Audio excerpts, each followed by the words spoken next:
Merci beaucoup. Alors, c'est un site qui a été conçu avec le partenariat de l'Université numérique. Donc là, qui présente des sessions interactives internationales qui sont réalisées dans plusieurs pays africains. Alors on va descendre, Voilà. on a des sessions de formation. Voilà. Si on peut descendre un peu le Voilà. long de ce site, et puis Voilà. on peut cliquer sur n'importe quelle session de formation. Vous voyez, on a pas mal d'orateurs, pas mal de choix Voilà. Effectivement, qu'on peut aller chercher par Alors thème. juste en dessous, est-ce que vous pouvez remonter un tout petit peu? Non, on remonte un peu. Vous avez une clé qui contient les différentes formations qui sont organisées et qui permettent pour des personnels de santé qui n'ont pas accès à l'électricité, de pouvoir, et pourquoi pas Internet, de pouvoir avoir in situ le contenu de la formation. On va cliquer peut-être sur un des orateurs, la première par exemple, Madame Agnès Horde-Leroux. On va écouter, on va voir à quoi ça ressemble. L'internaute, donc la personne qui est en soins, le soignant, peut aller sur idiabet.org, comme n'importe qui d'ailleurs, puisque le site est complètement ouvert. Je vais cliquer sur la vidéo, voilà, il faut cliquer sous le lien dessous, voilà, la vidéo va démarrer. Alors, c'est pas sur celui-là, alors attendez, on revient sur la page précédente, où on clique sur la vidéo, voilà, on va cliquer sur la flèche, et donc on va retomber sur des systèmes classiques de cours. On n'a pas le son, mais c'est pas bien grave, on a cours, et on a le PowerPoint qui défile à côté. Soit je viens l'écouter en live, enfin en direct sur Internet, soit je l'écoute en différé lorsque j'en ai le temps, soit, comme vous le précisiez très justement, je télécharge sur ma clé USB si j'ai une mauvaise connexion Internet, et je peux donc me former sur ce thème du diabète en permanence. Je vous laisse décrire justement peut-être la genèse de ce projet, professeur Kouassi. Mesdames et messieurs, bonsoir. Je suis le professeur Kouassi Dinard. Je suis le directeur général de l'Institut national de santé de Côte d'Ivoire, qui a des missions, la formation, la recherche, mais également des prestations. C'est un honneur pour moi de vous présenter le projet iDiabète. Alors, en effet, la maladie diabétique est un problème de santé publique dans le monde, et particulièrement sur le continent africain, où le taux de mortalité reste malheureusement encore élevé.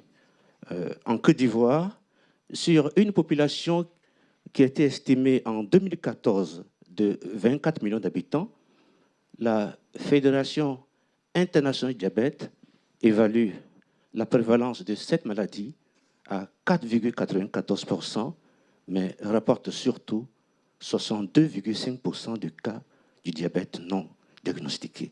Alors, dans notre institut, nous avons un centre de référence qui prend en charge les patients diabétiques.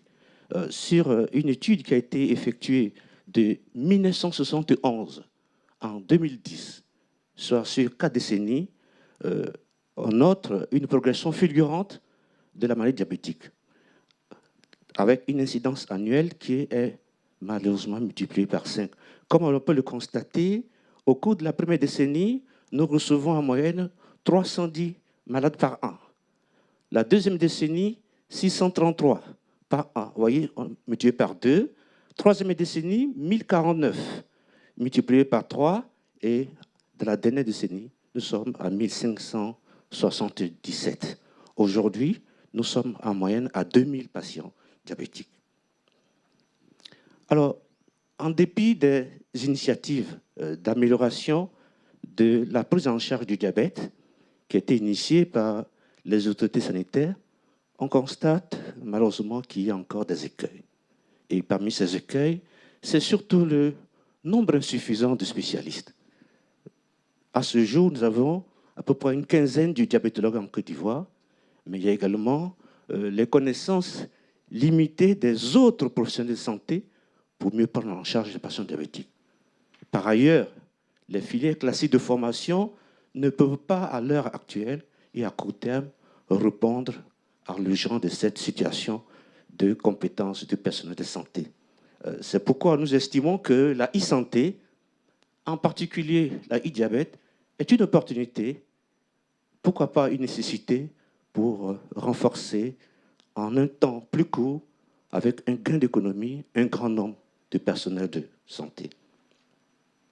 Alors, notre projet, il s'inscrit dans un réseau international qui existe depuis 2009, à l'initiative de l'Université numérique francophone, des hôpitaux de Genève, dans lequel plusieurs pays africains sont impliqués avec l'engagement du diabétologue et qui a donné des résultats vraiment extrêmement intéressants. Et notre institut est un acteur récent de ces réseaux avec la collaboration de l'Université numérique francophone et du réseau africain de formation en télémédecine. Les objectifs de ce projet sont, d'une part, de déployer de manière structurée à plus grande échelle la formation, la e-formation telle que nous l'organisons sur notre site à Abidjan, dans les autres régions de Côte d'Ivoire, mais également de disposer d'un centre de données sur le diabète en Côte d'Ivoire. Alors, depuis 2015, date de démarrage de ce projet à l'INSP, des activités ont été réalisées, parmi lesquelles l'enregistrement des cours, 25 à ce jour, mais surtout l'organisation effective de séances de formation qui permettent en moyenne d'avoir 20 participants en présentiel, une cinquantaine en ligne à chaque session. Mais l'originalité, c'est l'invitation de présentateurs. Là, on le voit ici sur la photo, ivoirien, à la session pour échanger avec les différents participants. Alors, pour atteindre nos objectifs, des activités restent encore réalisées. Parmi ces activités, il y a la décentralisation des sites de formation, parce que notre institut a également des sites en dehors de la ville d'Abidjan.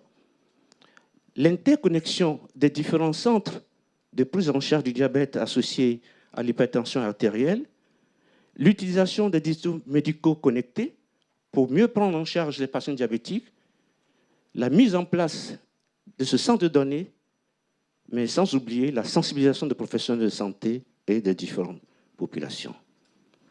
Mesdames et messieurs, nous espérons, au terme de cet exposé, que la Fondation PFA puisse se joindre à nos différents partenaires que sont l'Université francophone, l'Université numérique francophone mondiale, les réseaux africains de formation en télémédecine et un autre groupe qui vient de se joindre à nous, le Visio médical, pour qu'ensemble, nous contribuions à l'amélioration de la santé des populations, ce à travers ce projet e-diabète pour une Côte d'Ivoire émergente. Et je vous remercie. Merci. Merci et bravo, restez avec moi. Merci et bravo sur ce projet. Deux, trois questions pareilles complémentaires. Le but, c'est quoi? C'est que vous arriviez, c'est que les personnes se connectent en fait comme elles le veulent, qu'elles se forment comme elles le veulent, ou que l'on reste quand même sur des cours dispensés à des groupes. Comment est-ce que vous voyez l'avenir? Alors, c'est un peu des deux. C'est un peu des deux. Alors, la première information, c'est que l'Institut national de santé publique de Côte d'Ivoire a une mission de formation. Oui, ça, c'est la première chose. Et nous organisons régulièrement des formations, mais vous comprenez, in situ. Alors, ce qui est difficile pour des personnes de santé qui est réparties un peu partout sur le territoire. Donc là, avec la e-santé, c'est un complément que nous apportons à des personnes éloignées, mais en même temps, nous favorisons l'interactivité, les échanges avec des spécialistes pour que la prise en charge de cette maladie chronique se fasse dans les meilleures conditions. Alors justement, là, vous avez parlé du nombre de personnes qui pouvaient assister aux cours, qui sont venues. Est-ce que vous avez aussi des statistiques, des retombées sur le nombre de malades traités? Est-ce que celui-ci a pu augmenter? Est-ce qu'il a pu se développer dans des zones où il y avait peut-être des moyens de traitement ou d'information qui étaient moindres auparavant? Ben, écoutez, tout à l'heure, j'ai parlé d'initiatives au niveau des autorités sanitaires. Il y a eu la première initiative, c'est la création de ces spécialisés. Mais depuis déjà quelques années, c'est la décentralisation de cette prise en charge. Mais cette décentralisation s'est faite par un accompagnement avec un autre laboratoire que je peux citer, si vous voulez, le laboratoire Sanofi. Et aujourd'hui, cette prise en charge s'est constamment améliorée avec cette formation en ligne. Et ça, les différents médecins qui sont sur place viennent régulièrement échanger avec nos spécialistes à Abidjan. Voilà. Toute dernière question, c'est aujourd'hui un système qui est bien développé en Côte d'Ivoire. Quel est l'avenir de ces formations? Est-ce que vous souhaitez les étendre à d'autres pays ou d'autres continents? Écoutez, cette formation, elle est déjà étendue à d'autres pays. Tout à l'heure, j'ai parlé de plus de 11 pays déjà africains, francophones, qui participent régulièrement à ces formations en ligne. Ce que nous souhaitons aujourd'hui, ce n'est plus seulement le volet formation, mais c'est l'amélioration de la prise en charge avec les dispositifs médicaux connectés, mais surtout disposer d'une base de données pour que derrière, on puisse avoir des données épidémiologiques et pourquoi pas faire de la recherche.